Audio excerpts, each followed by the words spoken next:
So get really specific about your particular niche, your industry, what you serve, the sort of clients that you work with, and the problems and issues they have.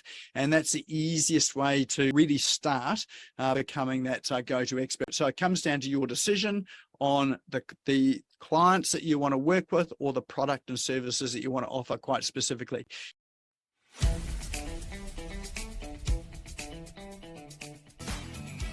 This is the Business Owners Smashing It Online podcast for entrepreneurs and business owners looking for cool online tools, apps and strategies to make business easy online. My name is Nick Cree and I'm your host. Each episode features a guest expert demystifying the online universe, sharing inspirational ideas and providing tested real-world strategies to help you get the most of what's available online to grow your business today.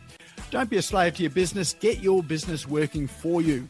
Subscribe now and get some great content and ideas for you and your business today. All right, so I reckon it's probably time for our main billing or our main presentation tonight. And tonight's all about how to become the go-to authority in your industry.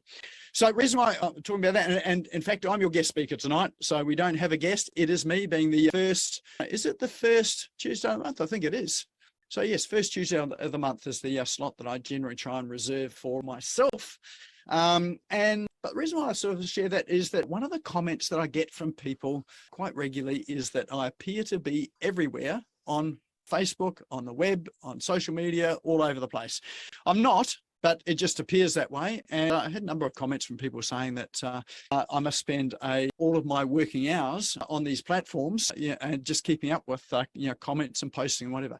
So I don't, but it looks like I do. So one of the things that we do endeavor to do is to try and get around about 10, a minimum of 10 posts up a day, which we generally manage that. Sometimes it's more than 10 as well too, and really, and across a number of platforms. And it's really that helps to be seen on a fairly regular basis.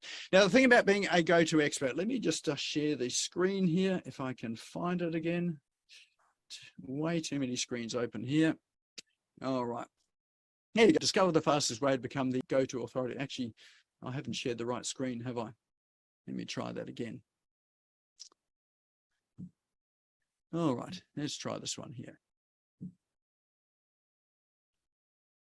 All right. Hopefully you can see the title, Discover the Fastest Way to Become the Go-to Authority. Yep. Thank you very much for those thumbs up.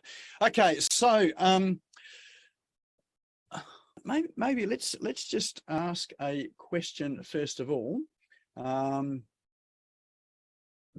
the first one is, who would you consider to be the go-to authority in your industry? So think about your industry. Who is the person that is the leading expert or the go-to authority? Maybe just drop it into chat, just so we can see what sort of responses. Tell us what your industry is. Just briefly type your industry, just the name of it, or maybe what you do, and who you think the go-to expert is in your industry. So maybe give you a couple of examples while you're typing. I know it takes a wee while to type. Excellent, Aldrin, love that. You are fantastic. But let's see, in the personal development space, Tony Robbins would be considered the go-to expert. Is he the best? Would you consider him the best? So here's the thing. What do we got? Down here? Neil Patel, SEO. Yes, he's the go-to expert in the SEO industry. What do we got? Donna Downey, American art teacher who does workshops, sells her art and products. So Jane is in the art space online. So Donna Downey. All right. Jeanette Jifkins. Yes, me too in the legal. In fact, I'd have to say that I hear your name quite a lot in the legal space as well. So, yep, I'll give you that. Industry, Google reviews guy, me, perfect. Yep, with those sort of reviews. So, so even if you are the expert as well too, think about who would be, like if you had an area that you were stuck, or an area there that you think, who would I go to really get some information? Maybe it's just a pointer to help you on the way as well too. All right, breaking through the glass ceiling. Yes, Peter, you're the go-to expert in the field that you invented. Yeah, actually, one of the ways to be the go-to expert is to invent the field. So yes, well done, like that. So David, buildability advisor, Tritium advisory. Yes, you're in the building industry there. Yeah, good to see you, David. Haven't seen you for a wee while, so good to see you here. Okay, Jeanette, if stuck, looking up court decisions and legal papers. Yes, yes. So yeah, you're in a slightly different industry in that you've got lots of information there that you can look up. All right, excellent. So just and if you think about if someone was getting started in your industry as well too, and they wanted, let's say, start, or they wanted to know what's the pinnacle or the peak that they could aspire to. It may be you, but you know, who would that person be? I know in the let's say in the WordPress space, like I'm very familiar with the WordPress website platform. The go-to authority in that industry is a man by the name of Matt Mullenweg. And he's the guy that really is responsible for that piece of software, so accounting for about 40% of the web space across the globe these days. So he's a very recognizable name as well. So one of the things about being the go-to or the go-to authority is that they may not be the best, but they are the most recognizable. So think about Macca's Burgers. How many people think Macca's create the sensational burger that is the best that you just can't go past? So I won't tell you what I think of them because you probably already have your own opinions on it, but I do know that the local burger bar around the corner from me makes an eminently better burger than McDonald's does. One of the things that McDonald's does do very well, though, is it tells people that they create well, it used to tell people they're the best burgers. I'm not sure they still do, but they tell people that they make burgers. So anyone wanting a quick meal and easy meal, they are very easy to find. And that name McDonald's hits the brain. Remember when my kids were very young, they're all sort of late teens and 20s now, is one of the things we didn't do was drop into McDonald's to give them a quick, easy feed of burger and chips. But one of the things that they, almost like their first word after ma and pa, was McDonald's. And it was and that was one of the most recognizable things. They were pointed at the McDonald's sign, even though they hadn't tasted it, seen it, they'd never been in there. So that's sort of what the go-to is like. It's a good example of a go-to, is that they're not great, but they're recognizable. So think about, for your industry, how do you become the recognizable expert in your industry amongst your peers and amongst your clients as well too? All right. Okay, what do we got here? Nowhere near as good as a local burger with a lot. Yes, absolutely. Okay.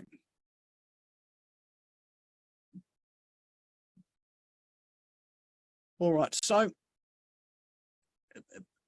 why? So let's just think about this. Why would you bother becoming an authority in your industry? So let's feel free to open the mic and tell me why it might be advantageous to become the go-to authority. Any thoughts there? Yeah, Nick, I guess not only are you going to probably attract more of your ideal client, but you can probably charge more too as being the authority. Perfect. Yep, absolutely. So yeah, both of those things. So you'll get more of your ideal client. In fact, you're a good demonstration of that with those reviews as well too. That's almost like becoming a go-to authority, because you've got other people saying how good you are, and that there in itself, would you say it accounts for about 3 sales a week? Is that right? Yeah, over 3 sales every single week, and that's sales and not leads. So sales, not leads. So it does translate into, business, real business for you. Yeah. Yep. And that's what the ideal, becoming an authority does. What else does it do? So that's one, it gives you more sales, and it does give you more leads, which leads to sales. And another is it allows you to charge more. Any other ideas? Yeah, I've got an idea, Nick. This is Red here. I was thinking, because we by nature like to follow people, be inspired by them, and I think you without knowing it, sort of like start following certain people, regardless if it's in your field or even, say, a chef. Yep.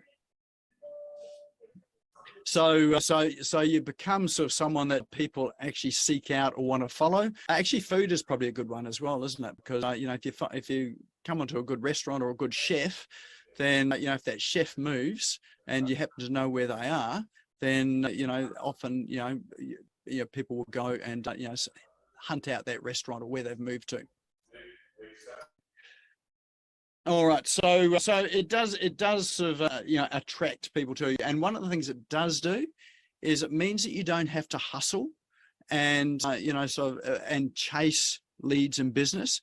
It means that people are seeking you out and sort of looking for you. And how much easier is that than constantly having to advertise and chase and be that sales, I suppose that image of a salesperson having to go out and get business. What would you rather, people coming to you or you having to chase people? So it does help you stop that hustle. But definitely as far as leads, it has a real tangible benefit in terms of leads and sales. So why not you? So I was pleased to see that there are a few people in here that recognize themselves as the go-to expert. And I'd put up my hand in that segment as well too, which is why I do have some authority to be able to speak on this topic here tonight. How many people see me on a fairly regular basis around social media? Just pop up your hand if I appear in your feeds quite a lot. Excellent. Okay. So here's a really good example. I'm going to use you again, Carl, since you're here for the first time as well too. You've obviously seen me on the field. Is that part of the reason for being here? Yeah, and a few people kind of also tagged you in a few posts and things like that, and that wasn't organically showing up, but I got directed to you, and then obviously once I did a poke around, it started showing up more as it does happen. Yeah, and that's exactly what happens as well too. So socials are really good for that sort of thing there, because sometimes just that introduction, and then the algorithm, you click on it, and then all of a sudden. It's like an ad, that annoying ad. It's just always there, sort of in your face there. I wouldn't call you annoying, Nick. It's all very welcome. Yeah, it's good. So why not you?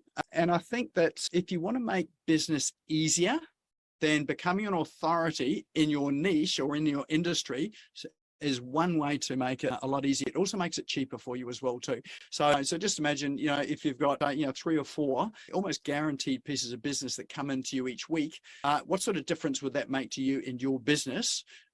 Just knowing that it happens without you chasing it. Make sense? All right. So that's really tonight is how how you can become an authority, and I'm really going to be talking to you about my experience and how I've done it. And in fact, if I tell you a story as well too, it was actually, funnily enough, I was at Macca's one day, and because they had free Wi-Fi and they do have coffee, I have to say I wasn't eating a burger. And I was just there in preparation for a seminar that I was going to. So it was just the final prep and getting some stuff printed at Officeworks down the road. And I just noticed these 2 blokes in a table just opposite me. And they kept on looking over my way. And I thought, that's a bit weird. And then eventually one of the fellows got up and he walked over to me and said, excuse me for just sort of randomly coming in to speak to you, but are you Nick Cree? And I wasn't quick enough to sort of say who's asking, depends who's asking, but I said, well, yes, I am. And his comment was, oh, wow, I've been following you on social media for about 2 years now. So he said, I've always wanted to come along to your seminars that you ran. So this particular webinar here, remember I said it was going for 5 years. In its early days, it was a seminar which we held down at KDV Sports Centre and up in Brisbane. So both in Gold Coast and Brisbane. But because I've been on socials for that long, he came up and said that he'd seen me for 2 years.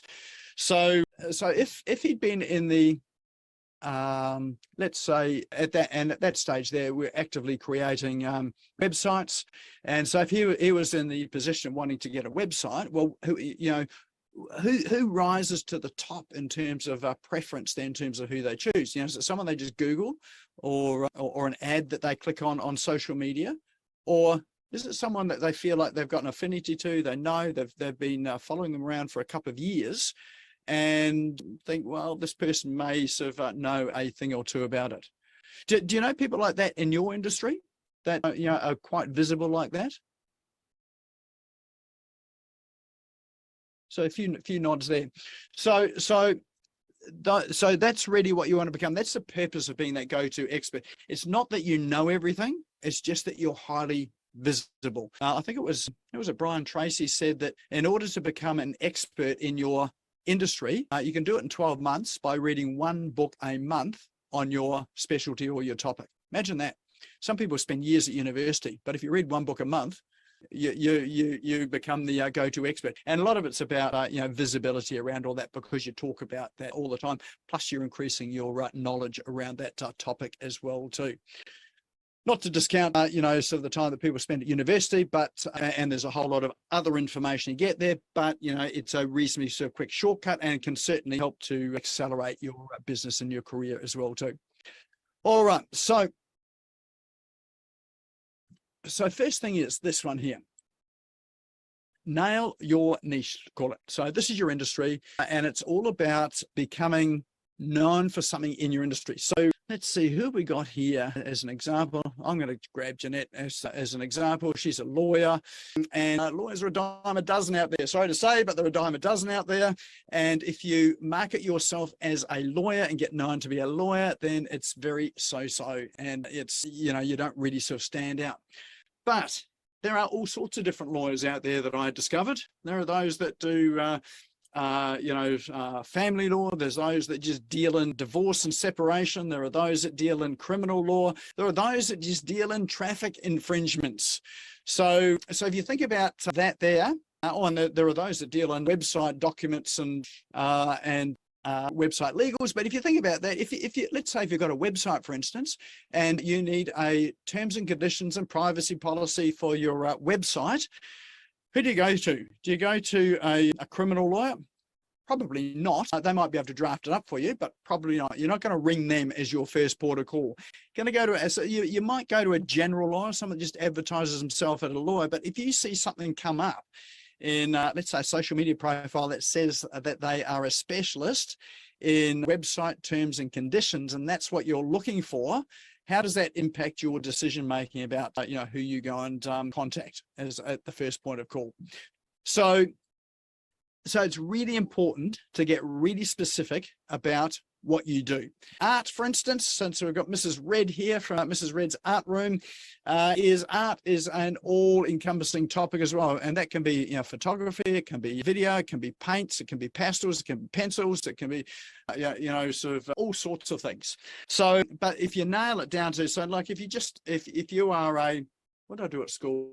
Charcoal, the charcoal painting, where you sort of draw on paper with burnt sticks. So if you're an expert in that, then that becomes the, who you are the go-to person to become known for. So it's not that that's the only thing you do, but it's what you become known for. Give you an example of a friend of mine who was a real estate agent in Wellington, New Zealand when I lived there.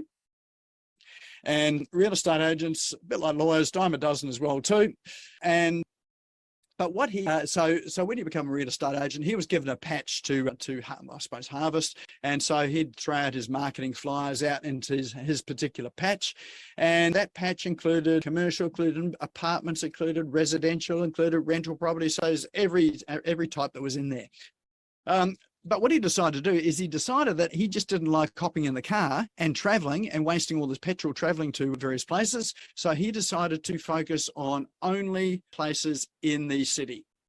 So he became a real estate agent that really just focused on the city. Everything else that was outside of that, he referred on to his colleagues. So first thing is he became popular with his colleagues because he's always referring them business for residential property or things that are outside. But the other interesting thing that happened too is that when he specialized in the city, he became the go-to expert for city properties. His income doubled. So it had a real impact on his income. So he became known as the inner city specialist. So then what he did after that was he decided, well, even in the city, there's too many properties there. I'm going to focus on one type of property. And what he focused on was 2-bedroom properties.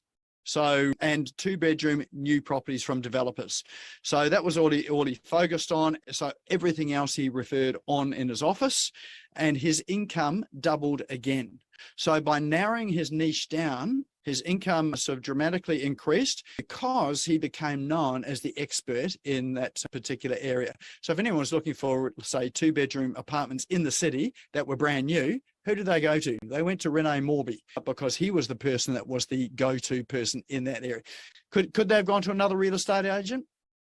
Absolutely. But, if you really want to go and sort of get the best property, or sort of know that you're dealing with someone that knows about it, you go to, the person that deals in that industry.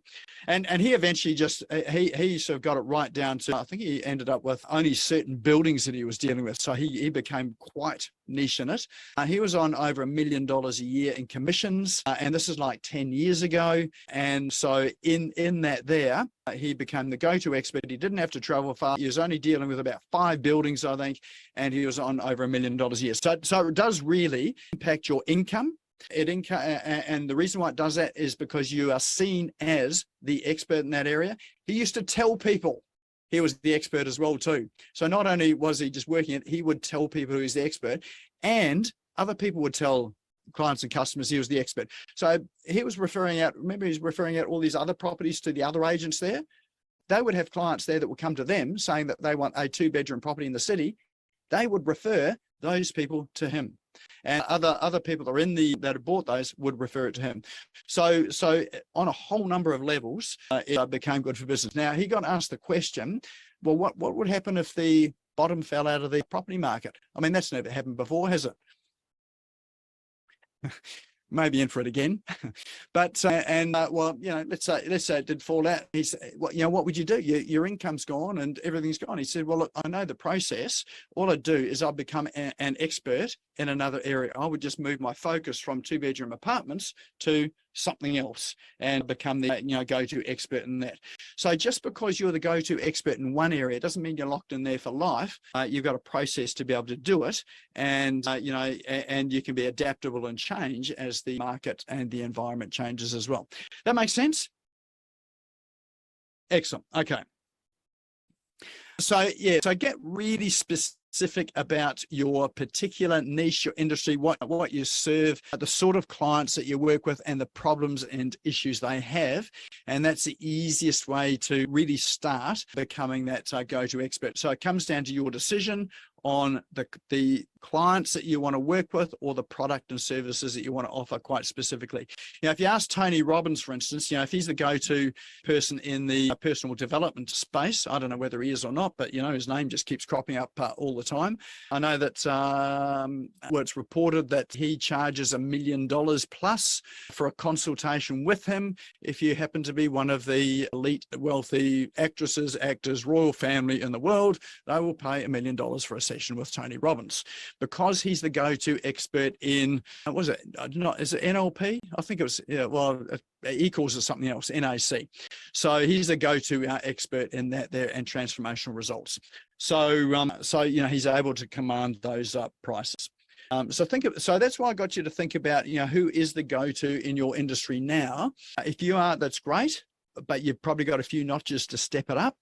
If you're not, then, and even if you think you are, I'd still encourage you to go a bit wider and just think about, who is that person? They may be local, or they may be, somewhere else in the world. And, think about what would it take to get yourself into the position where you're as well known as they are in your industry. And it's a bit like being the big fish in the little pond. It's much better to be the big fish in the little pond than a small fish in a rather large pond. And if you happen to be in a large pond at the moment, that's okay. You just become a bigger fish. So it's the process of just, becoming known in your pond. So be unique and specific about what it is you offer. So I've given you that example with Renee, who is that real estate agent. I'll give you another example of a motor mechanic, and you think, well, you know, motor mechanic, they're a dime a dozen out there as well too. But I know a motor mechanic that only deals in European cars. They will not touch Japanese cars. They only deal in European cars, and they only deal in specific models and brands. They're talking about Audi, BMW, Mercedes. I think that's their mainstay that they deal with. There's another mechanic workshop that I've met. They only deal in European sports cars. So they will deal in Mercedes, but only if you happen to have an AMG sort of sports version of the Mercedes. Why is that important? If you're owning a vehicle that is worth $250,000 to $500,000, do you just take it down to the local mechanic and hope they know what they're doing? Or do you want to take it to someone that knows what they're doing? So, for someone that is in the mechanical trade, then that sort of specialty become known as the sports car specialist. Are there lots of sports cars on the road around sort of where you live? I know I used to live up Mount Tambourine. Every weekend there were Lamborghinis and Baths and Porsches, and all those car clubs would come up there, and presumably they're coming up to have a glass of wine and a beer, but I'm not quite so sure about that. Maybe they're just coming out for the cheese, because who wants to drive one of those expensive sports cars after a couple of beers? It's funny you should say that, Nick, because I was up there at Tambourine a while back, and there was a Porsche that had ended up in the wall rather nicely, totally written his car off. He was all right, but he totally written his car off, and he was standing there like he wasn't entirely happy. So he'd be looking for, well, it's probably too late for him to look for a Porsche specialist, because that's all over Red Rover. Yeah. Excellent. So again, so think about in your industry, where can you narrow it down to be the specialist in what you do? I'm looking at someone in the construction industry. That'd be David. You're a specialist in a particular area, aren't you? I am, yes, in commercial construction. Yep. So pretty much anything that I really touch is like really from about 10 million to, well, up to $1 billion. But yeah, starts at about 10 million. It's not worth really looking at it. Yeah. Yeah. So even that in itself is still quite a wide, even though it's quite niche, because you're not dealing with sort of, $500,000 houses or $1 million houses. You're dealing commercial. It's 10 million plus up to $1 billion. But even in that, you could then sort of hone that down even further, and you may say anything that is over 10 stories, for instance. So that would be a specialty. So you get to be the specialist in that sort of area as well. So the key is to refine it down as far as you possibly can. You don't want to refine it down so you're only dealing with one product or one sort of item, and unless that one item happens to be a multi-billion-dollar project, that's probably okay to be the specialist in that area. But you narrow it down so there's enough people in that market that you can serve, but you can easily become the expert in that. So, and what happens is you're eliminating the competition. So, just all of those standard house builders, they're not going to be competition for you at all, are they, Dave? No. So you're really just eliminating all that. And like I say, at the moment, it's in the field of insurance that it's been quite specialised. So, and there's a lot more money in that. They pay like hundreds of thousands just to get a report.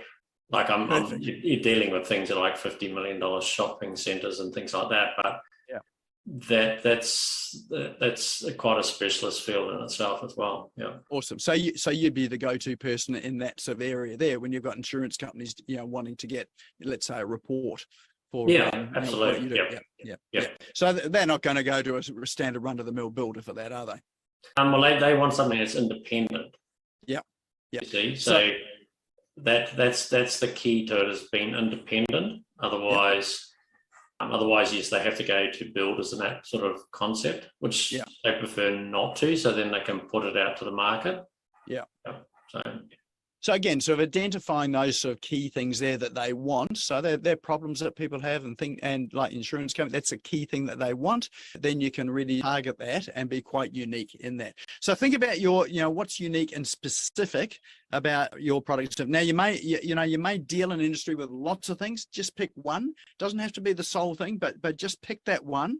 Work on that one there for, so 3 to 6 months. It doesn't mean you're not doing any other work, but, and as far as your marketing and processes are concerned, you're really becoming the go-to expert on that one unique specific thing. Solve one problem. So what's the biggest problem in your industry that you can solve or that you've got the answer to? So if it's a fairly major problem, what is that one problem that you can solve? So think about that there. So, and generally it's the biggest, it can be the biggest problem, or it can be an expensive problem that people have, or it can be quite a specialist problem. So that other people, people just don't have the skills to deal with run-of-the-mill people. So what is that one problem? For my industry, one of the things that I can solve and work with people on are people that are wanting to create online courses and online membership programs. So I've done a ton of that, and I'm a specialist in that area there in terms of building, getting websites built and doing the marketing for that side of things there. So that's not your standard tradie websites. It's not your standard business website. They're quite specific websites in its own right. If in reputation management, for instance, and a couple of people here doing that, then you can become a specialist in a particular industry in reputation management. Pick an industry that's really difficult. People have difficulties in terms of their reviews, and then become a specialist in their reputation and recovering in that as well too. Then it's easy to charge more money because it's costing people to have poor reviews. If you're able to prevent that from the start, then that makes it helps them to solve a problem that they just don't know how to do to start with. So pick one problem, one major problem, and be the go-to person for that. All right. So the next thing is, and this is what I do, is focus on one channel to really deliver your message. So anyone happen to know what channel I use most of the time is, or my go-to preferred channel? Any takers? Facebook. Facebook it is. Yep. Do I like it? Not necessarily. Do I spend a lot of time there? Probably way too much time, but it is one of my go-to places. I've been there for countless years now and have really built an audience there. So pick one platform as your main focus. It doesn't mean you're not on other platforms, but pick the one that you spend most of your time on. I know, was it Jane? She's Mrs. Red. She's LinkedIn. That's her platform. So if you want to follow her and see where she's at, LinkedIn is her platform of choice. Aldrin, I think yours is probably Facebook, right? So she's always there with a good news challenge and what she's doing there. So pick your platform that you become very good at, that you get seen all the time. That's really been one of the keys for me to be seen and recognized because what happens is that people might be across different platforms. So they might be on Facebook, they might be on LinkedIn, they might be on Instagram.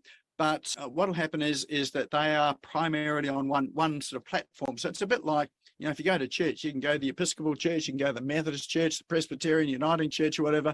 But if you go to one church, then you're developing a community of people that know, like, and trust you in that one community, and then it's easy to go and visit other places or other churches. But you are highly visible and in one particular community. So it's the same with your social media as well too. And so you'll see my go-tos are anyone happen to know what my posting schedule is? Like when you happen to see me, anyone sort of identify those days? Yeah, Aldrin? Every day. Yeah, yes. Thank you. Yes, I am there every day. That is absolutely right. But there are also some critical times that I'm there as well too, sort of which I really engage people. 8:30 and 6:30. Probably not so much the time. The times are right, but not those times. At 11 a.m. on a Tuesday, I see you doing your lives. 11 a.m. Tuesday. That's our 10. Yeah, between 10 and 11, I'm always on Facebook on Tuesday doing a live.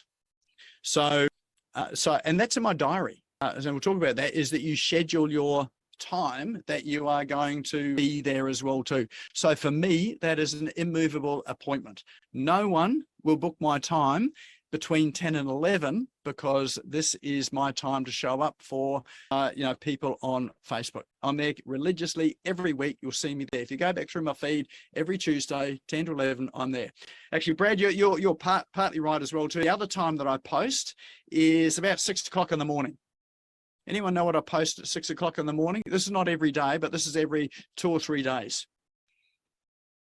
Yeah, your F45 fitness thing. My F45 fitness thing. So yes, I go to the gym and it has almost killed me. But out of that, there are all sorts of lessons and things that I have from that there, and I post that at that sort of time there. It's amazing how many people are on Facebook at that time, because as I finish posting, all of a sudden the comments come through as well too. So that, I find people are just getting up at that time of the day too. Yeah, so the first thing they do in bed is they check the phone and check Facebook. Yeah, and who do they wake up to but me, with my sweaty body having come out of the gym. Yep. Thank goodness we can smell it as well. Yes. So pick a channel, and not only pick your channel, but pick your times that you are consistently going to show up on that channel as well. That really helps to build your authority, because people expect to see you there. And the other funny thing too is that, so people check their phones around about the same time most days as well too. So Brad just mentioned, 6 o'clock in the morning, people get up, if they're in the habit of checking their phones, which I would have to say, if you do that, stop it. It's a bad habit to be into.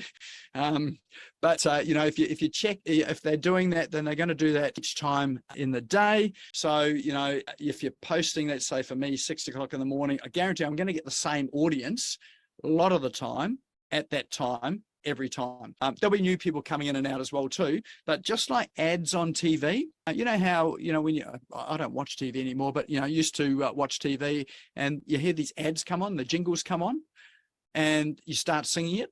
Even if you're not in front of the ad, you're driving the car, and then all of a sudden, the McDonald's show tune comes into your head, or who was it? I think it was Frank Walker, National Tiles. That was always in my head, that one there. But the thing about ads is that you hear them over and over and over and over again. It's repetition. And that is one of the keys to developing authority status in your industry, or being visible, highly visible, is to be repetitive, consistent and repetitive. So showing up at 11 o'clock, 10 to 11 each Tuesday, that is consistent. The same audience are going to be there. They're going to see you on a regular basis, and you'll get new people coming in and out. Same thing, with 6 o'clock in the morning. If you're posting it, 8:30 in the morning or 6 o'clock at night, just do that consistently. Don't have to do it every day. But, you might choose 3 days that you do it, or 2 days that you do it. But whatever you do, pick the same days, be consistent with it, and keep going. You can post in other, time slots and whatever, that's fine as well. But you just want to pick maybe 2 times that you are consistently there showing up. All right. Someone's asking, what are you eating, Aldrin?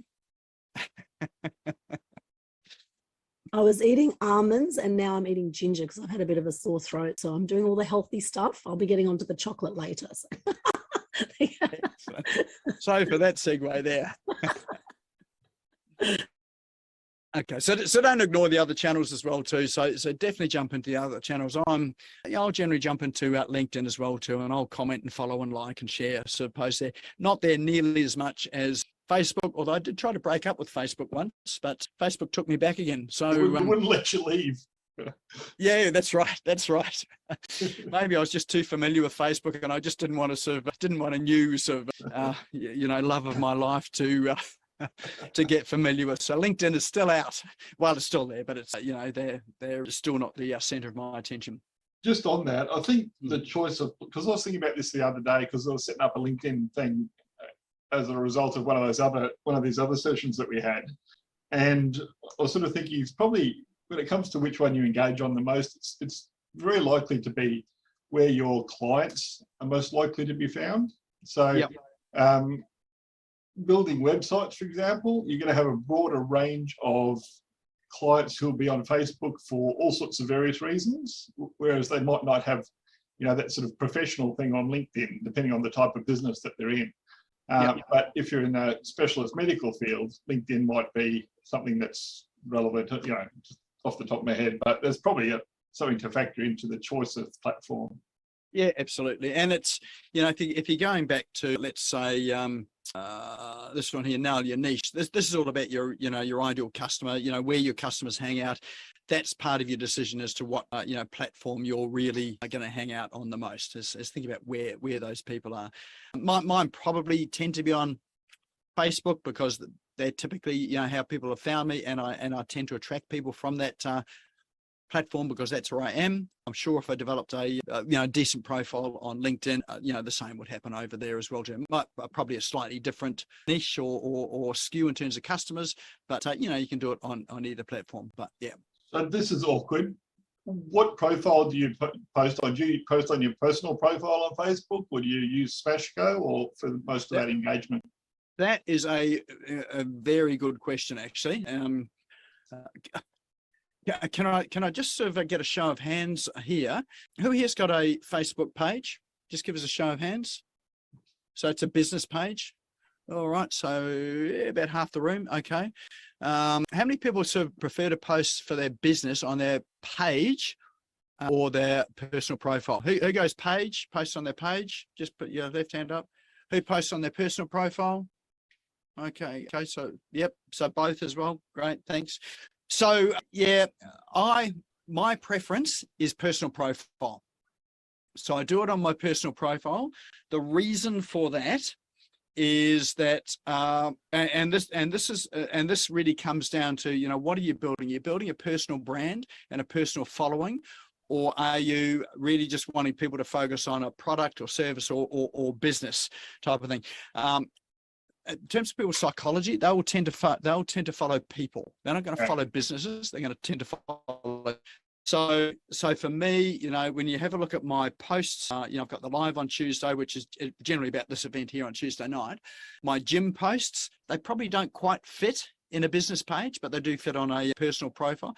I could make it fit on a page, but people want to get to know you as a person. They don't want to get to know you as a business. They want to do business with you because of what the products and services that you offer, but primarily they're connecting to you because they like you and they resonate with your values, or they hate you, which is fine too. So it doesn't matter whether people like you or hate you, because if people don't like you, they're just not going to comment or follow. Well, maybe they will comment. Some people do, but they're not going to be attracted to you, so you will attract those people you want. So I would encourage you to use your personal profile. I use my personal. Nick, I was told by a Facebook expert, use that term loosely, that you post to your personal page, and then you share that post to your business pages. Yep, that's what I do. That's that methodology. So I'll share it from my personal profile to my business pages, to my groups, to stories, and to reels. So make sure that when you're doing it, is you share it as wide as you can. So definitely post it to reels and stories if you can, if you've got video for reels and stories, because reels and stories get way more views than your ordinary posts. So you'll get a lot more engagement with that. In fact, we had Irene Pfister and Steve Pfister on here a while back as well too. They just focus on just reels as well too. There's an incredible amount of views that you get on reels and stories. The other thing I do too is to post on other groups. So share to other groups. So, we'll post natively into other groups and we'll share into other groups as well. So there are business groups, so you need to check the rules in various different groups, but some of them will allow you to share and post organically into their groups. So there are things like Gold Coast Business, there's business and there's a ton of them out there. So have a look at groups where your ideal audience. So remember we talked about solving that one problem and that particular niche there. Have a look and think, where do those people generally hang out? Now, they may hang out, it may not be an industry group, it might be just a common interest group. It could be, for instance, a cycling group, but most of your people there sort of hang out in a cycling group, for instance. And if that cycling group allows you to post, then definitely post on those there, because what happens is when you post in groups, one is you get more people see the posts, because the way Facebook algorithm's set up is that, or it used to be, that everybody in the group would see your post. So it will run it out to everybody in the group. Not quite that at the moment, but you get way more reach than on your personal profile, which is around about 3 to 5%. And certainly a lot more than pages.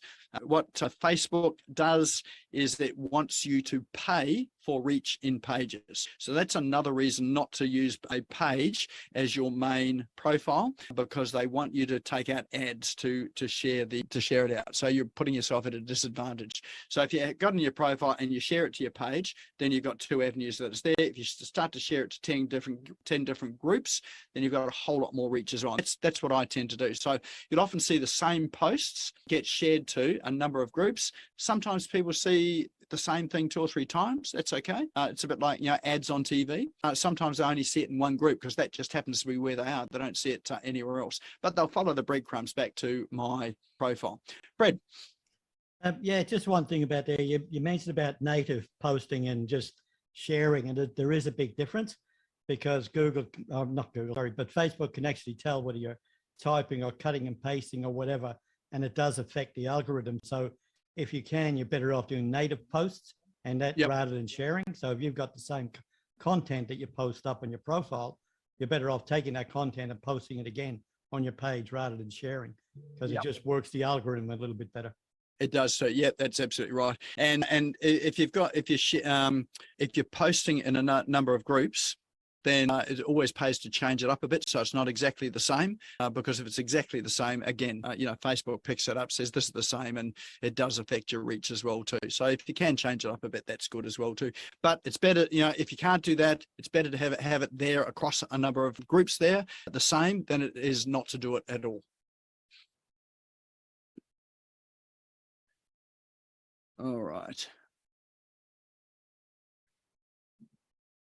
All right, where are we up to here? Okay, so the next thing is be all over Google. That is really important. So what I mean by that there is that when people are searching for you, make sure that you are everywhere on Google. So if you search up my name, for instance, NIKCREE, you'll find that I think it's about the first 6 to 7 pages in Google. Every single listing is mine.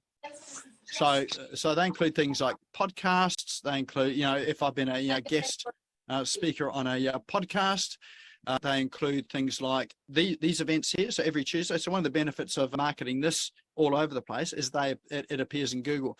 YouTube videos. So wherever possible, create videos for YouTube. So all of the stuff that we've got on this particular program, it gets cut up and put on YouTube as well. Even things like networking. So I'm part of networking groups as well too. And so I've got a profile, or like a directory profile in networking groups, and they appear in Google search as well too. So as much as possible, just look for opportunities. You don't have to be actively looking for the opportunities, but just know that if you get on people's podcasts, webinars as a guest, networking groups, or any other website media as well.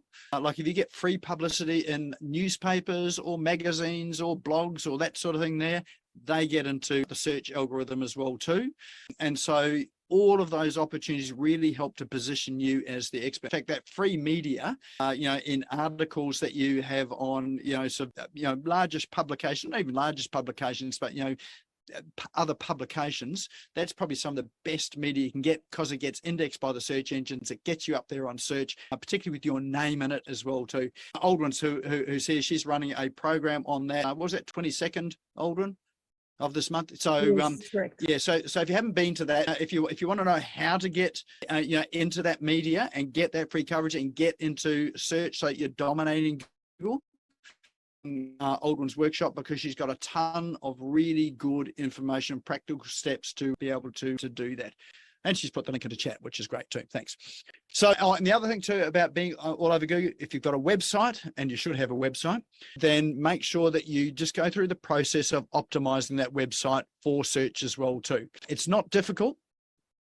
There's plenty of resources out there to do it. If you've got a WordPress website, which is probably one of the, well, it is, in my opinion, one of the better ones to have. Then there are plugins in there like Rank Math or Yoast. They are plugins that you can plug in, and you just fill in the boxes. They give you a traffic light system. It's going to be red, orange, or green. You try and get your pages to green, and that there will really help to get your presence up in Google search as well too. I've just really simplified that. It's not all just about the green dot, but there's a bit more to it. But at least if you do that, then you're going to be ahead of everybody else that doesn't do it. Hey Nick, just a quick one on the Google as well. The Google My Business, which has been renamed to the Google's business profile, is also a super important one to claim. So many businesses that I come across haven't even claimed their listing, let alone optimize it. There is a ton of free resources in that Google business listing that you can go in there and do. Primarily the one that's missed most commonly is the products and service features. So even for the businesses out there that say, I'm just a service-based business, what you can do is turn those services into products, and that features very prominently in the Google business section where you can actually promote what it is that you do.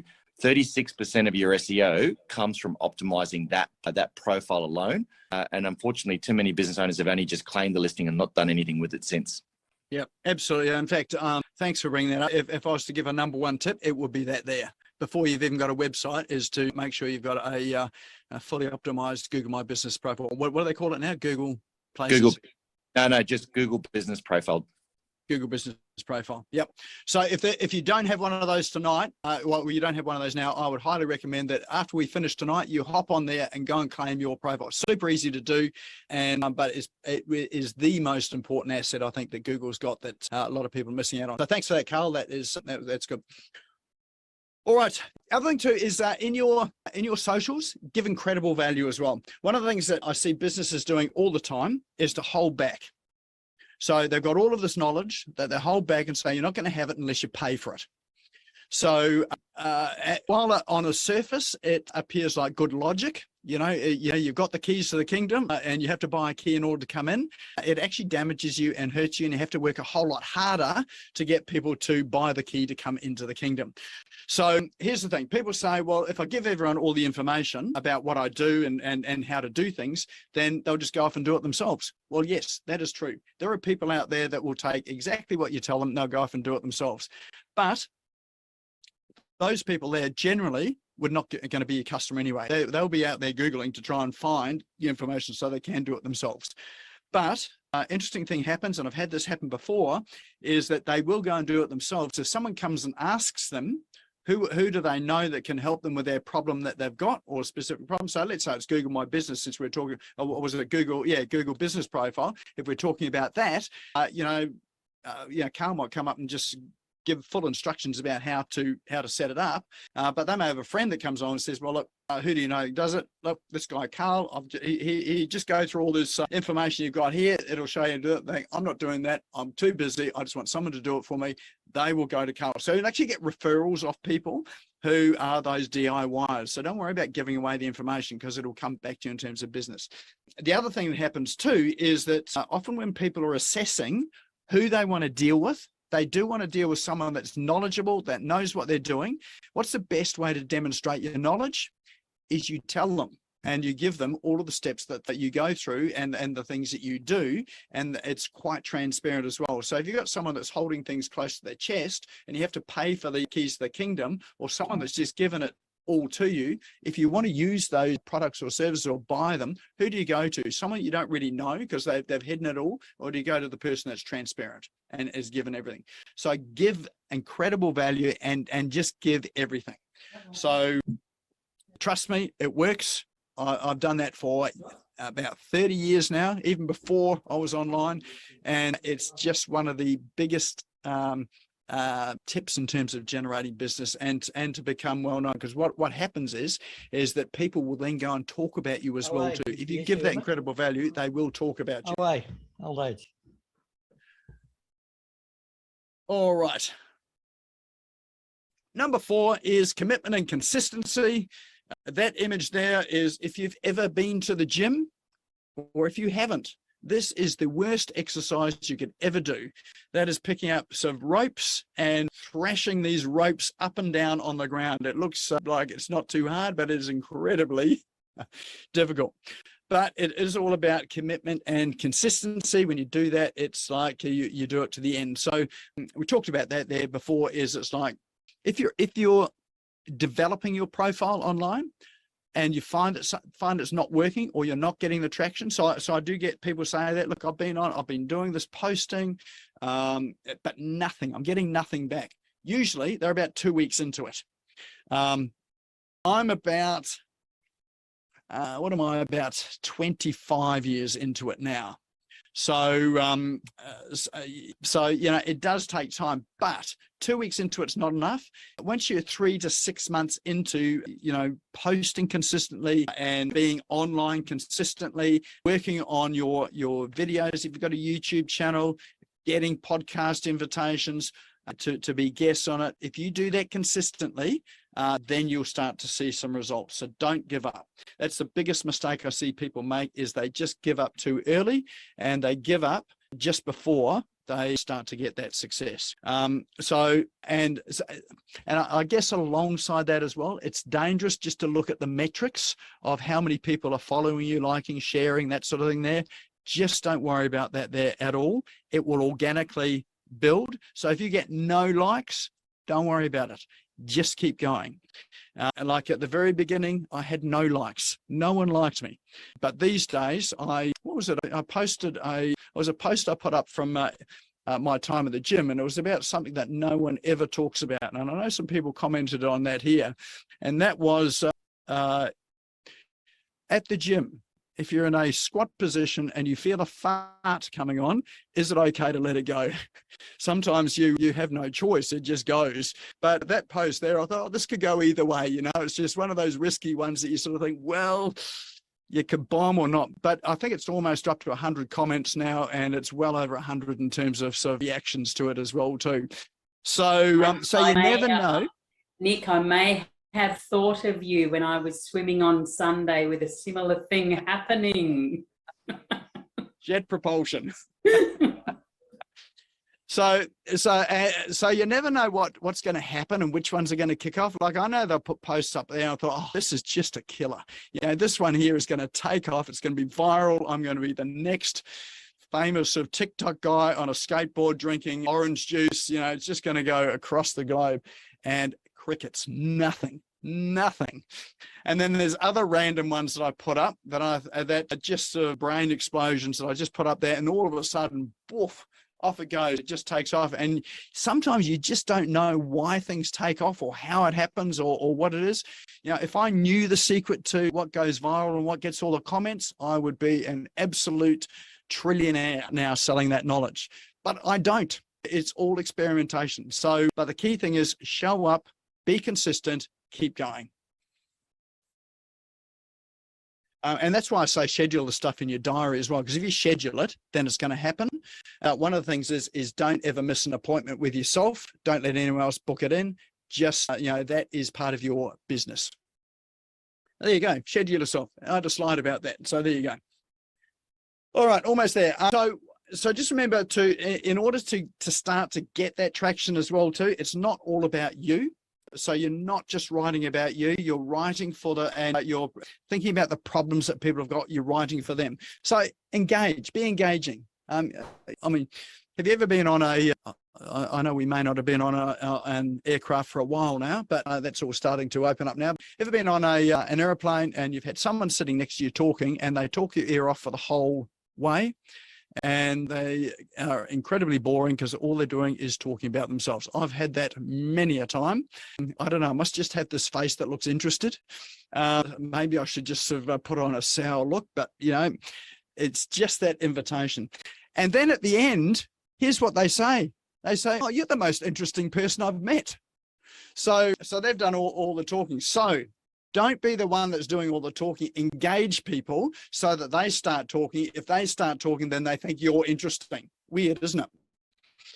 So often the way that, often good ways to engage too are having those irreverent posts like that one that I put up, or the things that people don't talk about, or some questions. So ask people questions, get people's opinions, and also celebrate people's wins as well. So some of the best things that you can do is, if you've had clients, and if it's okay to share, like it's not confidential, share their wins. So celebrate their wins on there. That's a really good way to get people on side, because guess what people do when you celebrate them in media?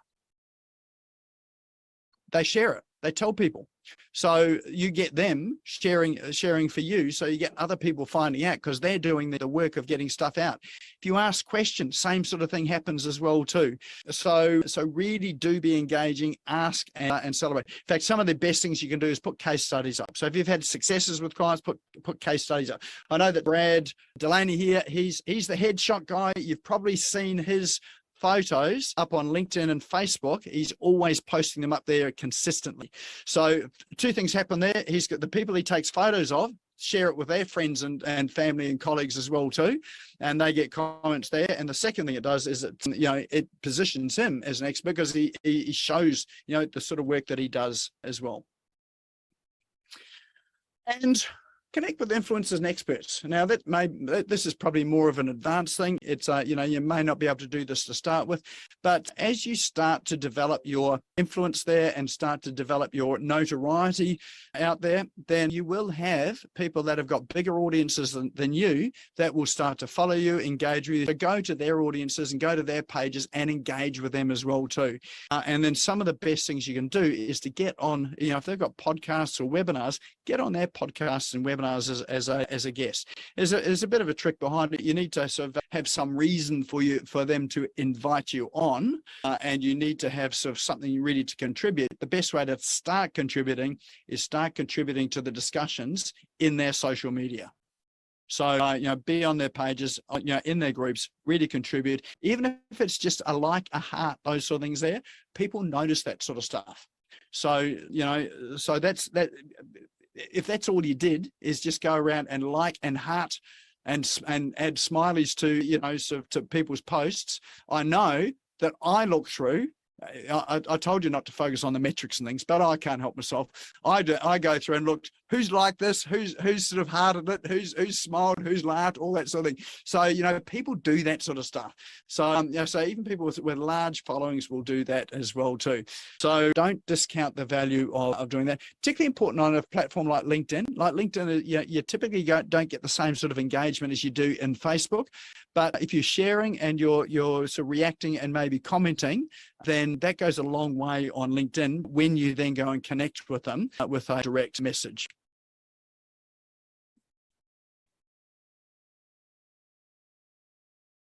All right, so what's next? What's your superpower?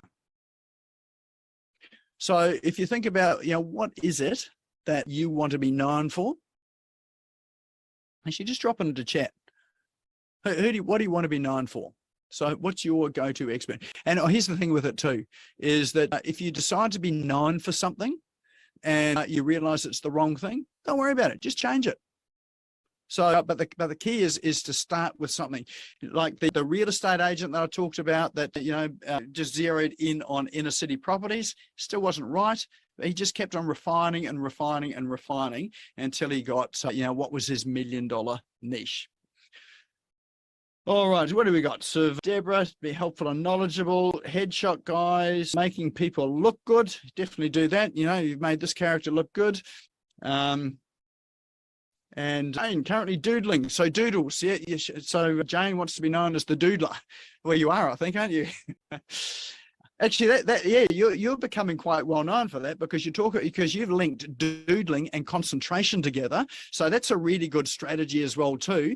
Is doing something that's counterintuitive. People think if you're drawing and doodling, then you're not concentrating. Jane has come through and said that no, when you're doodling, you're concentrating. So she's been counterintuitive with it and has really become known for that, right?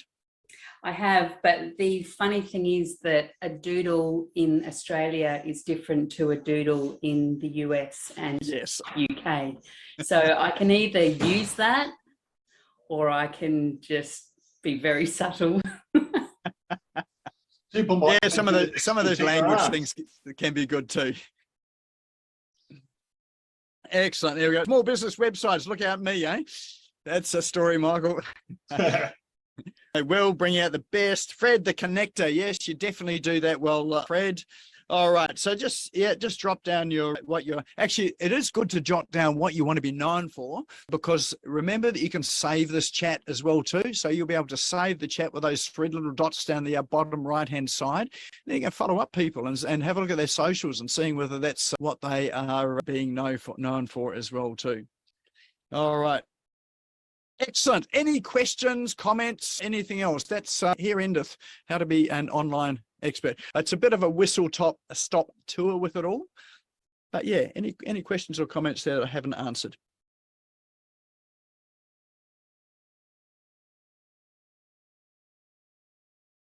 No, all clear. Excellent. Yeah, no, I reckon it was a great session again, Nick. Really appreciate it. You covered a lot of topics and really, gave us a lot of food for thought. So a lot of things to think about over the next couple of days, and hopefully implement some of them too. So another great session. Appreciate it, mate. Excellent. Thanks for that, Fred. If some of these strategies that I talked about in here are quite specific strategies with a process that goes in behind it, if we were to run some specifics or workshops on that, would you be interested? Just drop a yes into chat if that's something that you would be interested in. Then we can consider sort of following up with some of that as well too. All right, excellent. Okay. Yeah, because we covered a lot of ground, probably a whole year's worth of implementation, so workshops and that to really help you get all those together as well. All right, it's excellent. All right, we do have a door prize, so we're just over time here. So let me just grab all the names here. We're one team member short today, so I'm having to do some of the work, can you believe? Okay. All right, Old One actually has a prize, so some tickets to give away. Do you want to tell us about that while I get all the names into chat, into the wheel here, Old One? Sure, Nick. Thank you very much for the opportunity. Yes, we have 2 tickets to give away to the Free Publicity Secrets Masterclass. It is 4 hours online. It is intensive. It absolutely flies by. We have a 10-minute break. So talking about giving a lot of content, I do not hold back on exactly how you can pitch to journalists, going from having no idea on how to feature in the media to actually maximizing the media that you do get once you get the publicity that you get. And there's literally millions of opportunities to get yourself out in the media.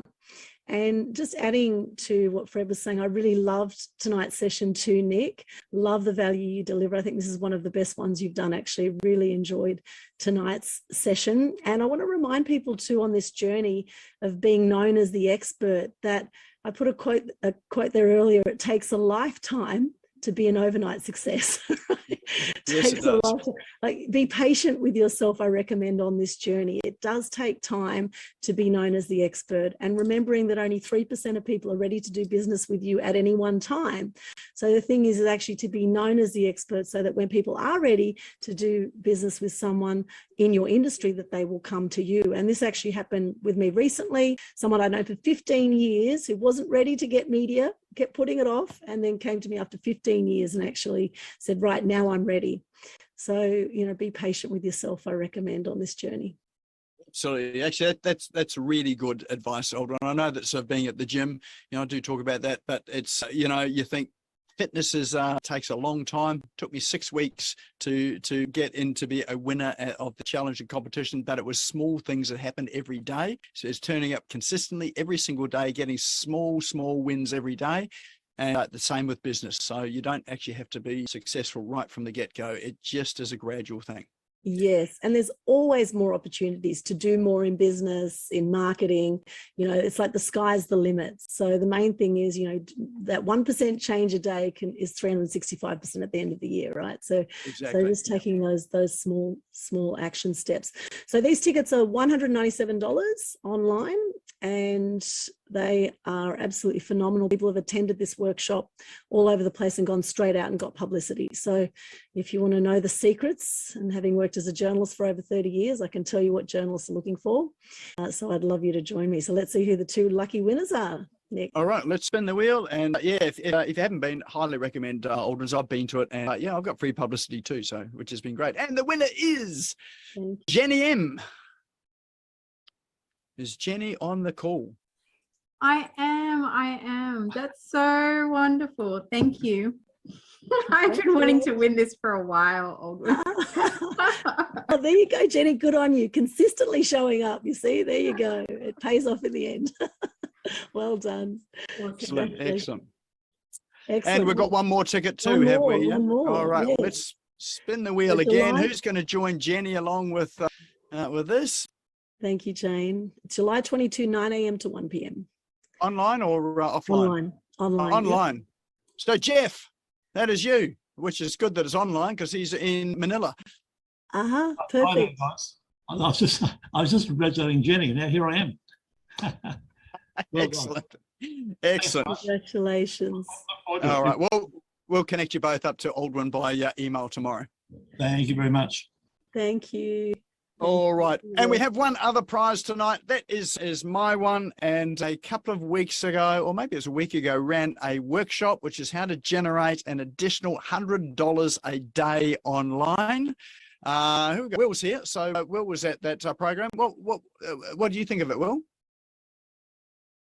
Oh, he might have disappeared. Oh, there he is. No, I'm here. Yeah, it was great. It's good. Very so interesting. Good. Yeah. So that was a full day program. We've got all the replays available for that as well too. So we're going to sort of draw that. So you don't have to pay for it. You get all the replays and all the benefit of that there. So let's spin that. Lucky winner for this one here is, drum roll, please. Oh, it's on the cusp. Morella. Are you here, Morella? I am here, and as you spun it, I said, Mirella. You're the queen of manifestation, aren't you? Yummy. Excellent. Oh, you'll love this, Morella. It was a good session, and for you, I think it'll do really well for your business as well too. Oh, thank you. I'm so grateful. So how do I find out about it? Or yeah, we'll be in touch with you tomorrow. One of my team will sort of shoot you through the logins, and then you'll have access to it all to go through at your leisure. Thank you, mate. Thank you so much. Excellent. All right, well, that's the session for tonight. Thanks for sticking around, and particularly since I've run late. Why is it that I'm the only one that runs late when I've got guests here? I've got to make them finish on time. But anyway, you've stuck with me, so thank you. If you do want to watch this again, it will be up on the YouTube channel, SmashGo YouTube channel, tomorrow afternoon. The link for that is in chat. So the best way to join that is to go and subscribe to the channel. Click the bell after you've subscribed. Then you'll get a notification as soon as that video has been uploaded. If you are not yet a member of Business Owners Smashing It Online Facebook page, now's a great time to go and join, because we post up all of these apps and tools, and they all go up there as well too. So you've got another record of them. You can comment, you can share, and join that community. Introduce your business as well too. You're allowed to post in there as well too.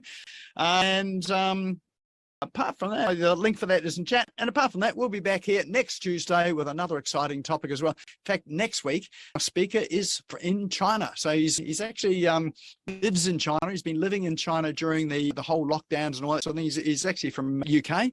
And so he's going to be talking to us about presentation skills and how to be a better speaker online to really communicate your message, do it well. He's an actor, an acting coach, and he's got a really fascinating take on it. So I'm, for one, I'm really looking forward to that. And if you're in the podcast space, webinar space, this is a really good session to go to. If you're wanting to get into that space, it's also good to come along to get some tips on that too. He gave me one tip, and that made a ton of difference. I'm a reasonably experienced speaker, but he gave me one tip that just helped to take it to the next level as well. So that's it I lost my words. That's it for tonight. Thanks for everyone for coming along. And I look forward to seeing you during the week and next week. Thank you for tuning in and listening to the Business Owners Smashing It Online podcast. You can also find me on social media and online. Just search for Business Owners Smashing It Online and Nick Cree, spelled Nikree, all one word. If you like this and want to hear more, subscribe now. Until next time, don't be a slave to your business. Get your business working for you.